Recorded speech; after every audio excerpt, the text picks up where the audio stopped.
আসলে ঘটনা কোথায়? কিভাবে আমরা এ থেকে বাঁচতে পারি? বিশ্বের মানুষকে আমরা এ থেকে বাঁচাতে পারি? তাইলে দেখা যায় গত ১৯৯২, ২০১৭ সাল পর্যন্ত এখানে ২৬ বছর বিভিন্ন ধরনের কয়েকটি পরীক্ষণ ও জরিপ চালানো হয়।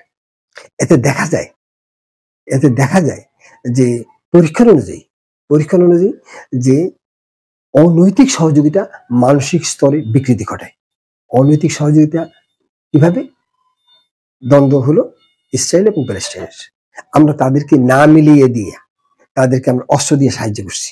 তাকে বলছি যে তোমার অস্ত্র দিলাম, মারো তাকে, তাকে অস্ত্র দিয়ে মারো তাকে। তার মানে আমরা অস্ত্র দিয়ে তাদেরকে সহযোগিতা করেছি। এইটি হচ্ছে অনৈতিক, কারণ এটা নীতিগতভাবে না। নীতিগতভাবে দরকার ছিল তাদেরকে মিলিয়ে দেওয়া, আমরা কিন্তু সেটা করে নাই। নাম্বার ২, নেতৃত্ব মানসিক স্তরে বিকৃতি ঘটায়। নেতৃত্ব এমন একটা জিনিস, আমি কালকে মেম্বার ছিলাম না, আজকে মেম্বার, আজকে আমি কমিশনার, আজকে আমি চেয়ারম্যান, আজকে আমি মন্ত্রী, আজকে আমি এমপি, আজকে আমি প্রধানমন্ত্রী, আজকে আমি প্রেসিডেন্ট। যখন আমার নেতৃত্ব আমি পাই, তখন কিন্তু আমার মন যা চায় তাই আমি কিন্তু করি। যেমনটি ২০২৫ সাল ২০শে জানুয়ারি ডোনাল্ড ট্রাম্প উনি প্রেসিডেন্ট হিসেবে ক্ষমতা পায় আমেরিকার।